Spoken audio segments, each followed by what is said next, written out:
We've done blue enough. Red definitely works for Locust, but this ain't really what we're looking for.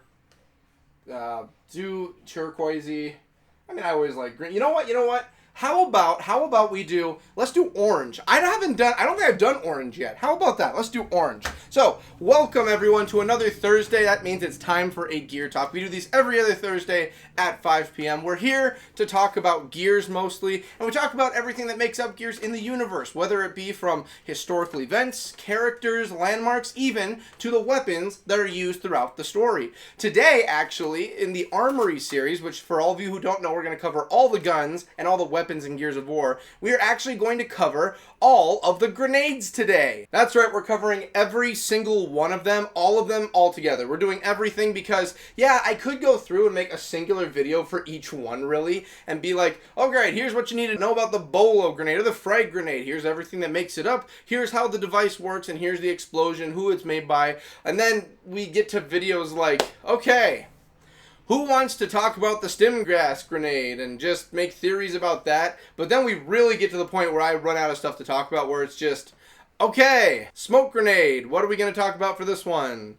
You know, so I figured let's just do all of them all together. I can basically cover them all, and there are a lot more than I thought there were for grenades. So we're just going to go through the list. Originally I was going to do it alphabetical, but some of them are skipping alphabetical order because some of them just line up better back to back with other ones. So we'll start at the top, work our way down, and go through all of the grenades from Gears of War. It's important we start off by talking about what makes up a grenade in Gears of War, because they are a wee bit different than what we have in real life. Now, if all of you have probably seen what like the old school grenades have looked like you have what they call the potato masher, which was pretty much like a stick, and you had the explosive at the very end. You'd set that up, and then you would throw it, for like holding the stick, chucking it. So that's what there was. We also have in America and other areas of the world, we have like your standard grenade where you hold it in your hand, you would pull the pin, and then you would throw that thing. You have about 5 seconds before it detonates, all that fun stuff. Gears is a little different with how it operates. So it's a lot closer to the potato masher style, where basically you have it's a ball and chain, basically is how to explain it. You basically have the explosive at the end and a chain that goes all the way out of it, and in the middle of that chain is basically what you use to hold on to it, because as we can tell by the look of how it works for detonation for these, it seems like you're able to spin it and you're able to throw it. It uses the torque of your throw in order to show where it's going to be landing. So normal throwing, but this one is used to lob. It looks like you hold that portion if you don't want to pull it. It seems like with enough momentum, once you throw it with that momentum at the end where the chain connects, that's what pulls and gets ready for the detonation to go off. So as we can see, once you spin, throw, it has a few seconds depending on what you're using as an explosive. We'll get into that. And it'll detonate as it normally would with different effects depending on the grenade. Also, it seems like all of these are also able to stick. So it seems like with some of them, it makes sense how it works. Other ones, you gotta really put 1 and 2 together to kind of make it work for that one. You gotta use their imagination that they stuck it into something, or there was a crack that they stuffed it into. And once these things are stuck either onto a person or onto an area, they basically become proximity mines. So basically you get close, they'll give you a beep, it goes off, it explodes. Now, if you're stuck with it, it'll go off and explode like it normally would. No need for proximity, it's already on you. So that's how the grenades work, to keep that in mind for the Gears of War universe. Starting off with our first of all the grenades, we have the bolo grenade, or the frag grenade, depending how you want to call it. This grenade is your standard, throw it, it explodes after 5 seconds. The ones we're used to and we understand is for a big boom at the end of it all. This was actually created by all sides throughout all the wars and all the story. Everyone's basically made it. The Locusts have made it, the humans have made it, the different factions of the humans have made them. It's all about what different time frame you're on, depending on the style of the bolo grenade that you have. For instance, during the UIR war, they were a lot slimmer and thinner. This is also the one we know that is the cog grenade. We'll get into that. And then we also have ourselves during the Locust War grenades, which for the COG were a bit slimmer, but the ones we all know and love, that's actually the Locust made ones that have the little protrusions at the end. This one looks like an actual ball and chain. So that was Locust created. We also have, after all of this, when it comes to the 25 years of peace and we get to the current COG, we have that one where it's a lot more slimmer, more hexagonal it looks like, and this one is your newer one that kind of goes off and detonates as it normally would. So that's what we have for like the modern bolo grenades. Now with the bolo grenade, there's not really much to go over. We see this one the most out of all the grenades. This is the one that packs the most punch. Depending on how you're using it. Again, we'll get into the rest of them. But this is the one that is the like most used, most well-known. The COG are not fans of really using Locust weaponry. They just make it not a thing. They don't really do that. But as we see later on the war, they kind of lean towards use whatever you can for firepower. And the Locust mass-produced these things. The explosives that they made so many frags. They loaded people up with these things. So the COG was kind of like grenade, throw it, explodes, whatever. No ever inside ever used it. So that's basically what we have. The frag grenade is just big boom on the end of a chain. That is your basic bolo.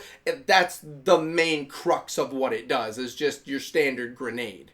Next up, we have the beacon grenade. So the beacon grenades are very interesting because of the fact that we only got to see them once in the series, and that was in Judgment. And, fun fact for anyone who has not read the Kilo Squad Survival Log, which is an amazing read, you get it basically limited edition or like collector stuff for Gears of War. It is very fun. I recommend you hunt this thing down. It has all sorts of things. Like, for instance, like what I'm going to show you right now, it has a list of all the weapons and everything. This is Baird's personal writing.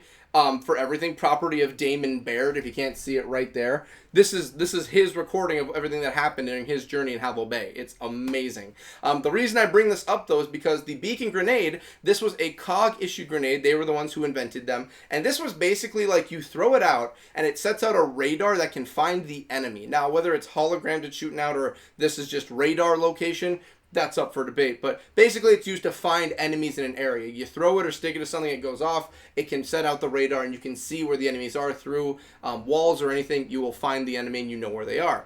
Now, the fun trivia this book gives us is on the beacon grenade. So, if I am to open it up, we have right here for the beacon grenade, per Baird, my grandmother claimed she could see through walls. I never believed her until I found out her husband invented these. So that's right.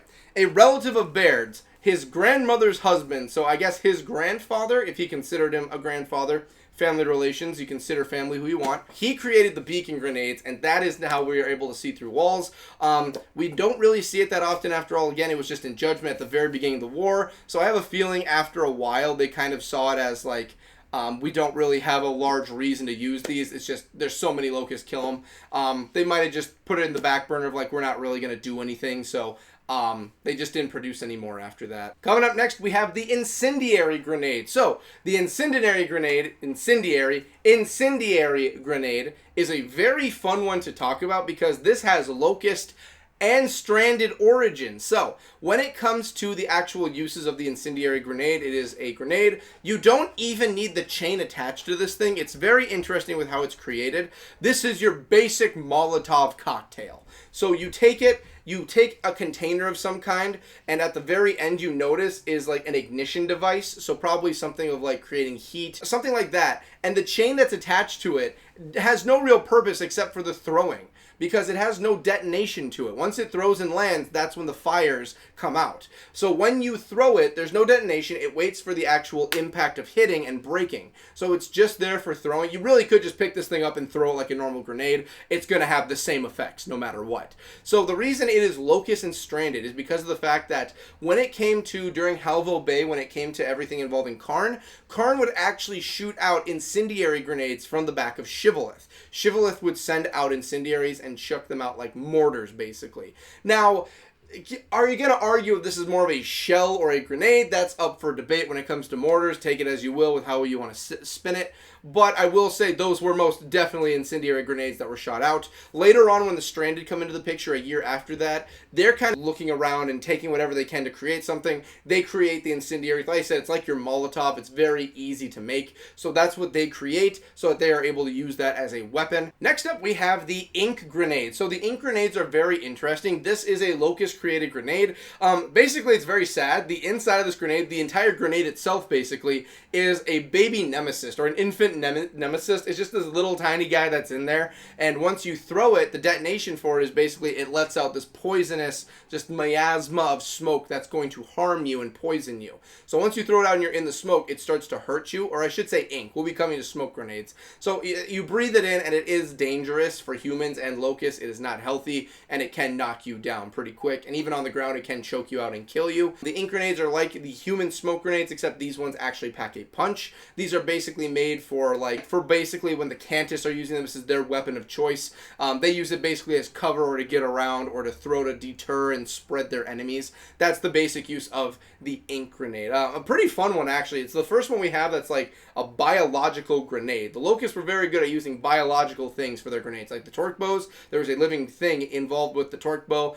We have these grenades along with the krill grenades, which we're getting to next. Living organisms that are involved. Following that, we now have the krill grenade. So the krill grenade, this was also created by the Locusts. This one was like the higher level or higher echelon of the ink grenade. When you threw this, not only did it let out the smoke that was caused by a nemesis, this attracted or brought in the krill themselves. So the krill are these very deadly creatures that fly around. They're like piranha in the skies. If you throw this and someone is caught up in those grenades, the krill inside of that thing, when you're caught in it, they will devour you and destroy you. So this was a very well-known grenade to the higher echelon of the Locusts. For instance, Rom used these grenades. He was a fan of them, and these were given to like the special elite, or those who could control the krill. Like Rom, the unidentified Theron that was able to do it, they had access to these grenades, and basically, like, if you were worthy enough to use it, like I don't know, maybe if a Candace was the master of the ink grenades, they'd be like, here, you've earned the right to use a krill grenade. Here is one. Like, the holy hand krillnade. Here you go. That's a Monty Python reference. I hope you got it. Speaking of grenades that let out a miasma or a plethora of something, we now have the actual smoke grenade itself. This was a COG creation. They were the ones who used the smoke grenades. The smoke grenade, it's your basic smoke grenade. If you played Call of Duty or anything, you know how it works. You throw it out, it lets out a plume of smoke. It makes it harder to see and basically just to get moving from cover to cover. That's what they use the smoke grenades for, basically to hide something. You can still somewhat see enemies within, but it's very shrouded. It is stated that later on, after the basic one we're introduced to, they do have an upgraded form of the smoke grenade. This one actually lets out a bit of a bang, and this one actually like disorientates you, and this one lets out like a light. This one is a little bit harder to get around because of the fact that not only is there smoke coming out, but now not only is there smoke around you, but you don't really know what you're going. So they kind of upgraded it to kind of fit the role of a more offensive use for instead of just a defensive getting back and forth between areas. After they did that, later on in the future, they did create the actual flashbang grenade. So with this one, a flashbang, again, if you've played Call of Duty, you know very well what a flashbang does. Once you throw a flashbang and that thing hits and detonates, it basically lets out a blinding just flash of light. It's loud as ever. It's made to overload all of your senses and basically just stop you from what you're currently doing. So if you're currently on a march forward, it's going to go off and it's going to make you just put your hands up. You're not going to know what's going on. This is basically like the bang you get from that smoke grenade, but times like 10 to 20. This thing is strong. There is no smoke involved, but the light itself blinds you. So it does help for evading enemies by just blinding them. How it is used for this one, it's very interesting if you look at it. Now, at the very end for the detonation itself, once it's detonated and broken in, it has a volatile chemical compound that like comes together, and that's what causes the bang and for the light. It basically is just those chemicals are what just makes it pop. So it's very interesting because later on they start playing around with the chemical bombs and everything, and I just really like the idea of like, hey, just throw chemicals, boom, and now you're blind. It is also stated, while this doesn't have any real damage offensive capabilities for like hurting you, if you were to just hold one in your hand, it is stated it will blow a finger off or something. Like, it is still an explosion. Like an M80 in your hand is what it's going to do, basically. But if you're just throwing this for a distraction, it gets the job done. Coming up from that, later on in the modern time of Gears of War, it feels weird to say modern time for 4 and 5 when we're so used to 1, 2, and 3. But for the modern Gears of War age, we actually have something called these shock grenades. The shock grenades were more created to be more of a dispersal weapon, to throw out, and this is to drive like crowds away. I have an idea of this being used at like settlements to kind of like disperse the crowds, get them out of there. They're claimed to be non-lethal, although it's very obvious a surge of that much electricity going through you and that much area it covers.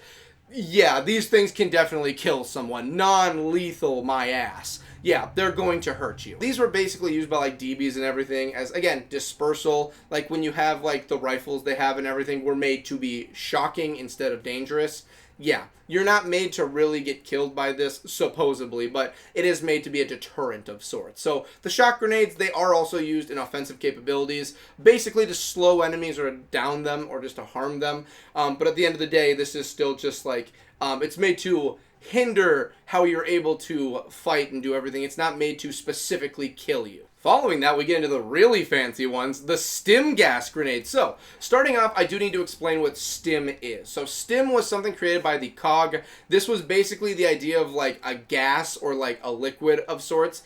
Basically, once it blows, the liquid disperses into a gas. And once you breathe it in, it is supposed to actually help with like, it's like you get an adrenaline rush, kind of. It's supposed to like really get your body moving and going. It's really supposed to like get your heartbeat going. It's supposed to get your body like really hyping up in your brain. It's supposed to be releasing the endorphins. That's what it's meant to do. It also has healing capabilities. So if you were to get shot in the arm, let's say, it does have the ability to start healing that shot to your arm, that hole. It's going to slowly start to heal. So this is actually some really advanced technology. They had this all the way back during like the Locust War and even during like E-Day. They had this ability to use this. Mostly it was given to like the medics, the COG medics, like the on-field ones, and you also had the Onyx Guard using these. So the Guard even understood like this is some very powerful advanced stuff. It really is made to like to heal someone from a distance. Like if you're like stuck between two areas of defense or like two areas of like, you know, behind a wall and someone's bleeding out,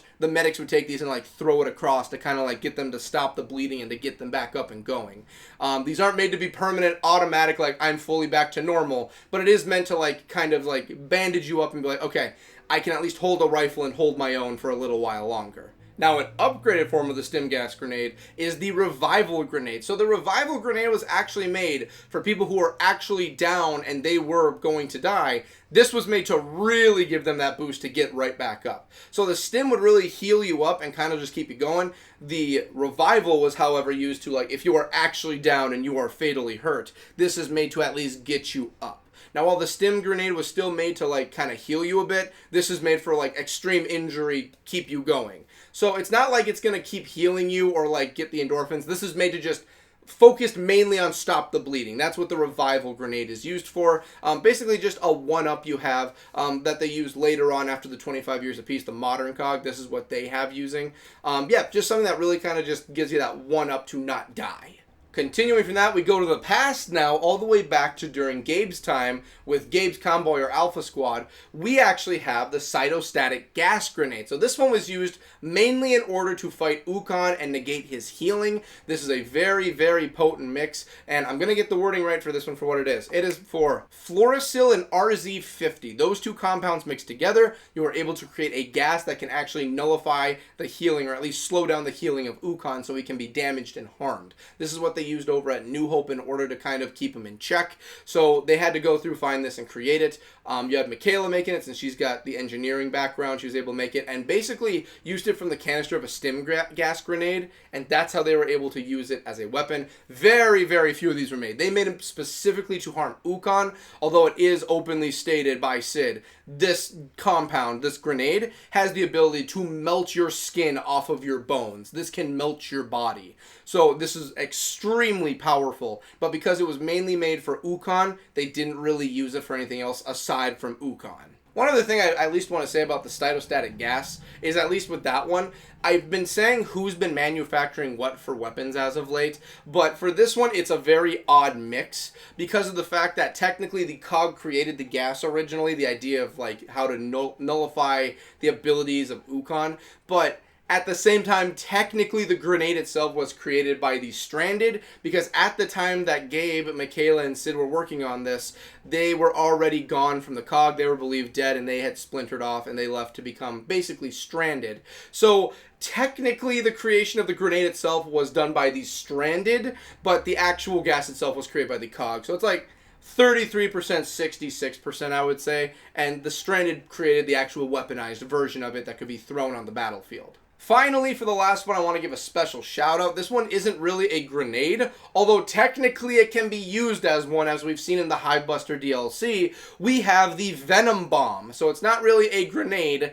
but if you were to get the timer down and you chucked it, it would detonate and go off. So I mean, it really falls on what your definition of basically a grenade is. If you take a bomb and you throw it, is that a grenade? If you take a grenade and a proximity mine, you put it in the ground, it's a mine now. So pick and choose your definition, but I'm going to put the Venom Bomb on here just because of the fact that it kind of makes sense since you can use it as a throwable weapon. So it's made from the Wakatu's venom itself, since that can also melt bone from your body, or at least skin. It can probably melt your bones too. It can do everything. It'll melt you all together. So they take this, and this is what they use to bust the hives in current Gears of War. They go in, put them in, and you have to dash your way out of there. It is so potent, it just kills anything in sight. They were able to turn that venom into a gas, and this thing just goes through and just destroys. So that is the power of the Venom Bomb. If I had to say the most powerful one on this list, if you're looking for an actual just point-blank explosion power, it's probably going to go to the Bolo Grenade, I would say. The Frag Grenade is probably just your strongest, the tried and true. If you're looking for mass damage in general to an actual group, I honestly would have to give it to the Venom Bomb and then the Cytostatic Gas. See, the thing is, both of those were very rarely made. They're still rarely making the Venom Bombs. Like, not many are made. They're made to go in, put them into the hive, and then get out. They're not made for random throw as many as you want. So I think the Frag Grenade is still the most powerful. I would say probably if you're looking at, like, the most, I don't want to say useful because they all have their own uses, but the most tactical, I guess. The Beacon really is underestimated. Like, you throw that thing, you can see behind walls. Like, all of them have their own uses. Smoke, they can't see you. Ink, you're being poisoned. Krill, there's Krill around now. Everything has their use. You know, even the flashbang, you're blind. You know, it just works like that. But that's going to do it for all the grenades, and I guess technically the bombs too, if we're carrying the Venom Bomb. So that's going to do it for all of them. I really just wanted to cover everything here just to get it all out of the way, because, again, I'm not going to make a video for every single grenade. Yes, I'm going to make a smoke bomb grenade video, and that's going to go over for like 3 minutes, and I got to milk it for like how I normally go for like 15 to 20 minutes. Yeah, that's going to work. But yeah, this is every single one in Gears of War. I'm certain we're probably going to get introduced more as the franchise continues forward. I want to thank everyone for watching. I want to thank everyone for making this possible, and thank the patrons for making this possible. I love all of you to death. I will see you next Thursday. We'll cover some more interesting facts and information about anything Gears of War related, whatever comes to my mind.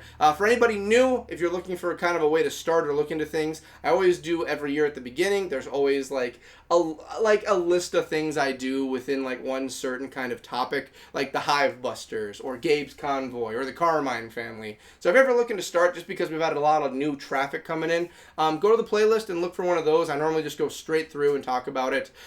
This one's the Armory, for instance. This is where I talk about weapons. So look for the Armory in the title, and yeah, just learn about your weapons. Gears of War is all about its weapons. We've got chainsaws on guns, okay? This is where you learn. This is where Daddy teaches you on what a rifle does and how grenades go boom. I love you all to death. I will see you all in the next episode. Later!